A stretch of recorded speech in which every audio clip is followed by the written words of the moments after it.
Hi friends, அனைவருக்கும் வணக்கம். இது உங்கள் கனெக்ட் வித் கார்த்திக் சேனல். நான் உங்கள் கார்த்திகேயன். இன்னைக்கு ஒரு இன்ட்ரெஸ்டிங்கான டாபிக் தான் பார்க்க போகிறோம். அதாவது டிவிகே தலைவர் விஜய் தமிழகம் முழுவதும் பிரச்சார சுற்றுப்பயணத்தை அறிவிச்சிருக்காரு. செப்டம்பர்ல இருந்து அவர் தமிழகம் முழுவதும் ஒரு சுற்றுப்பயணம் மேற்கொள்ள போறாரு. அரசியல் பிரச்சார சுற்றுப்பயணம். இதுவும் பார்த்தீங்கன்னா விமர்சனத்துக்குள்ளாயிருக்கு. என்ன அப்படின்னா, அவர் வீக்கெண்டு மட்டும்தான் ஒர்க் பண்றாரு. அதாவது எப்படின்னா சாட்டர்டே மட்டும்தான் வர்றாரு, இல்ல சண்டே மட்டும்தான் வர்றாரு. மத்த நாள் அவர் ரொம்ப பிஸியா இருப்பார் போல. சினிமாவுக்கு கால் ஷீட் குடுத்த மாரி சாட்டர்டே, சண்டே தான் வர்றாரு. 24/7 ஒர்க் பண்ணணும். 24 மணி நேரமும் அரசியல்வாதி விழிப்புணர்வோடும் மக்களுக்காக சேவை செய்ய தயாரா இருக்கணும். இவர் இப்படி இருக்காருன்னு நெறைய பேர் விமர்சனம் வைக்கிறாங்க. ஆனா, நாம விசாரிச்ச வரைக்கும் டிவிகே சைட்ல இருந்து என்ன சொல்றாங்க அப்படின்னா, இதுக்கு பின்னாடி ஒரு மிகப்பெரிய சூட்சமம் இருக்கு.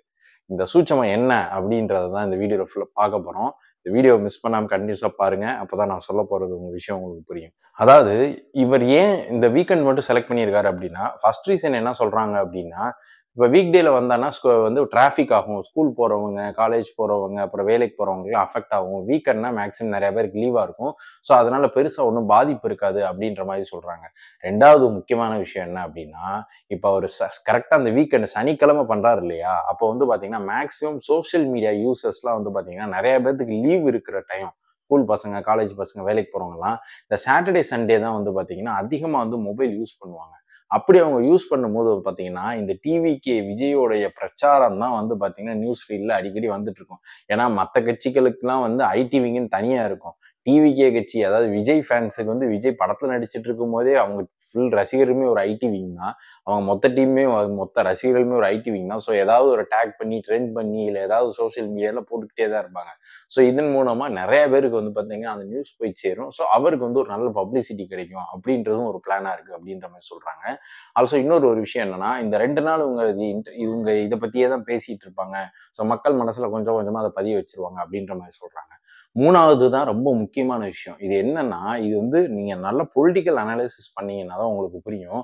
எப்பவுமே அதாவது பார்த்தீங்கன்னா, நம்ம தமிழ்நாட்ட பொறுத்தவரைக்கும் சட்டமன்ற தேர்தல் வருதுன்னா, 6 மாசத்துக்கு முன்னாடி இருக்கக்கூடிய நிலைமைய வச்சு தான் பார்த்தீங்கன்னா, இந்த எலக்ஷன் ரிசல்ட்டே வரும். 6 மாசத்துக்கு முன்னாடி மக்களோட மனநிலைமை என்ன இருக்கோ, அதுதான் எலக்ஷன் ரிசல்ட்ல ரெப்ளிகேட் ஆகும். இப்போ நீங்க உதாரணத்துக்கு 2011 தேர்தல் எடுத்தீங்கன்னா, அவ்வளவு பிரச்சனைகள திமுக சந்திச்சது. காங்கிரஸ் கட்சியோட கூட்டணி இருந்தனால 2009ல தமிழ் ஈழத்துல பார்த்தீங்கன்னா, பெரிய படுகொலை நடந்தது.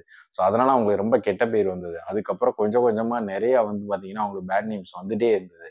இருந்தாலும் 2011 மே மாசம் நடந்த தேர்தலுக்கு 6 மாசத்துக்கு முன்னாடியே பார்த்தீங்கன்னா, எல்லாருடைய மக்களுடைய அந்த சர்வே இதெல்லாம் எடுக்கும்போதே ஜெயலலிதா தான் ஜெயிப்பாங்க. அதாவது ஏடிஎம்கே தான் ஜெயிக்கும் அப்படின்ற மாரி இருந்தது.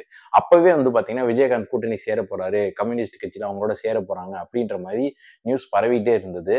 ஸோ அப்பவே மக்கள மைண்ட் செட் பண்ணிக்கிட்டே இருந்தாங்க. மக்களும் மைண்ட் செட்டுக்கு தயாரா இருந்தாங்க. அதுதான் உண்ம. அத தான் பார்த்தீங்கன்னா, மீடியால போட்டுக்கிட்டே இருந்தாங்க.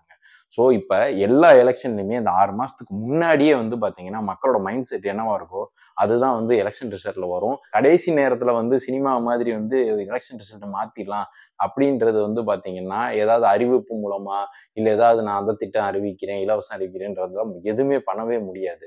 ஸோ அந்த கடைசி 6 மாசத்துக்கு முன்னாடி என்ன முடிவு பண்ணியிருக்காங்களோ, அதுதான் ரெப்ளிகேட் ஆகும்.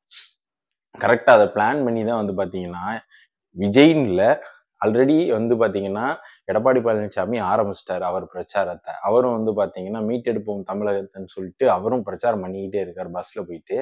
அதே மாதிரி இப்ப ரூல் பண்ணிட்டு இருக்க டிஎம்கே கவர்மெண்ட் பார்த்தீங்கன்னா, அவங்களுமே இன்டைரக்ட்டா எப்படி பண்ணியிருக்காங்க அப்படின்னா, உங்களுடன் ஸ்டாலின் முகாம்னு ஒவ்வொரு வார்டுக்கும் கவுன்சில் வார்டுக்கும் அவங்க முகாம் போட்டு போட்டு அவங்க அதுல யாருக்காவது இந்த மகளிர் உரிமை தொகை வரல, ரேஷன் கார்டு வரல, ஆதார் கார்டு வரல, இல்ல எனக்கு பட்டா கிடைக்கல, இந்த மாதிரி நிறைய கவர்மெண்டோட டிபார்ட்மெண்ட்ஸ்ல என்னெல்லாம் பெண்டிங் இருக்கோ, அதெல்லாம் மக்கள் அந்த முகாம்ல போய் அப்ளை பண்ணாங்கன்னா உடனே அது சரி செய்யப்படும்னு சொல்லியிருக்காங்க.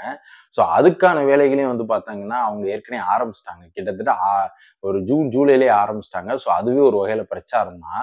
அதுக்கப்புறம் எடப்பாடி ஆரம்பிச்சாரு. இப்ப விஜயும் ஆரம்பிச்சுட்டாரு. ஸோ எல்லாருமே ப்ரிப்பேர்டா தான் இருக்காங்க. 6 மாசத்துக்கு முன்னாடியே நம்ம மக்கள போய் ரீச் பண்ணி மைண்ட் செட் பண்ணணும் அப்படின்றத. ஸோ அந்த ஃபார்முலாவ தான் விஜயும் இப்ப கையில எடுத்திருக்காரு. ஸோ டிவிக்கே அதனால தான் இந்த பிரச்சாரத்துல வந்து ரொம்ப கவனமா இருக்காங்க. ஸோ வீக்கெண்ட் அவர் செலக்ட் பண்ணது நெறைய விமர்சனத்துக்குள்ளாயிருக்கு. ஆல்சோ வந்து அந்த டிவிகே தொண்டர்கள், விஜய் ரசிகர்கள்லாம் வந்து பார்த்தீங்கன்னா, அது விஜய் வர்ற பொதுக்கூட்டம் இல்ல வந்து பார்த்தீங்கன்னா, அந்த பிரச்சாரத்துக்கு வர்ற இடத்த வந்து பார்த்தீங்கன்னா, ஆக்கிரமிச்சு அவ்வளோ கிரவுடு வருது. பயங்கரமா மாஸ் காட்டுறாங்க. அப்படி காட்டும்போது அதுல என்ன ஒரு டிராபேக் ஆகுது அப்படின்னா, அவங்க வந்து பார்த்தீங்கன்னா, அந்த பொது சொத்துக்களையும், பிரைவேட் சொத்துக்களையும் வந்து டேமேஜ் பண்றாங்கன்னு சொல்லி நெறைய கம்ப்ளைண்ட் வருது. இது மக்கள் மனசுல வந்து ஒரு நெகட்டிவ உருவாக்கும். அதே மாதிரி விஜய்யோடைய கட்சிக்கும் வந்து பார்த்தீங்கன்னா, அது ஒரு கெட்ட பேர உருவாக்க வாய்ப்பு அதிகமா இருக்கு. ஸோ, அத அவங்க எப்படி அவாய்ட் பண்ண போறாங்கன்றத அவங்க கட்சி தான் முடிவு பண்ணும். ஸோ, அத மட்டும் தவிர்க்கலாம். ஏன்னா மத்த கட்சிலாம் வந்து பார்த்தீங்கன்னா, ஆர்கனைஸ்டா தான் பண்ணுவாங்க. ஏன் அப்படின்னா, அந்த கட்சிகளுக்குலாம் ஆல்ரெடி வந்து அவங்க மாநாடு, இந்த மாரி பிரச்சாரம் போட்டு பண்ணனால வந்து பார்த்தீங்கன்னா, அவங்களுக்கு வந்து எப்படி ஆர்கனைஸ் பண்ணணும் எல்லாமே தெரியுது. பட் ஆனா, அங்க வந்து அங்கேக்கும் இங்கேக்கும் என்ன ஒரு மெயின் டிஃபரன்ஸ்னா, விஜய்ன்றவர் ஒரு நடிகரு. நம்ம ஸ்க்ரீன்ல பார்த்த நடிகர நேர பார்க்கறதுக்கு வந்து எல்லாருமே ஆர்வமா இருப்பாங்க. குறிப்பா ஃபேன்ஸு, ஜென்ரலா பொதுமக்கள் எல்லாருமே அவங்களோட செல்ஃபி எடுக்கணும், அவங்களுக்கு கிஃப்ட் குடுக்கணும், ஃபோட்டோ எடுக்கணும். அந்த மாதிரி அப்படியே அத போட்டு நம்ம சோசியல் மீடியால போட்டு லைக்ஸ் வாங்கணும், கமெண்ட் வாங்கணும், நம்ம கெத்து காட்டணும்லாம் இருப்பாங்க. ஸோ அந்த மாரி கூடுறவங்க ரொம்ப அதிகமா இருக்காங்க. ஸோ அவங்களாலயுமே வந்து பார்த்தீங்கன்னா, இந்த எப்படியாவது ஏறிறலாம்னு சொல்லி மரத்துல ஏறுறது, அதுல ஏறுறதுன்னு சொல்லி நெறைய இந்த மாரி நெறைய ப்ராப்ளம் உருவாயிடுச்சு. ஸோ அத அவங்க அவாய்ட் பண்றது ரொம்ப நல்லதுன்னு நெனைக்கிறேன். அத வந்து அந்த டிவிகே உடைய கட்சி தலைமை அதாவது விஜய் வந்து அறிக்கையில சொல்லியிருக்காரு, இந்த மாரி பண்ணாதீங்க அப்படின்னு. மத்த கட்சிலாம் வந்து பார்த்தீங்கன்னா, ஆர்கனைஸ்டா கூப்பிடுவாங்க. அந்த கட்சியில வந்து பார்த்தீங்கன்னா, இந்த அளவுக்கு வந்து நான் ஃபோட்டோ எடுக்கணும், செல்ஃபி எடுக்கணும்னு பக்கத்துல அந்த அளவுக்கு யாரும் ஓடி வர மாட்டாங்க. ஏன்னா, அவங்கலாம் வந்து பார்த்தீங்கன்னா, அந்த பாரம்பரிய தொண்டர்கள் அவங்கலாம். டிஎம்கே, ஏடிஎம்கேக்கு வந்து பார்த்தீங்கன்னா, அந்த பாரம்பரிய ஓட்டுகள்ன்னு சொல்ற மாரி அவங்கலாம் பாரம்பரிய தொண்டர்கள்.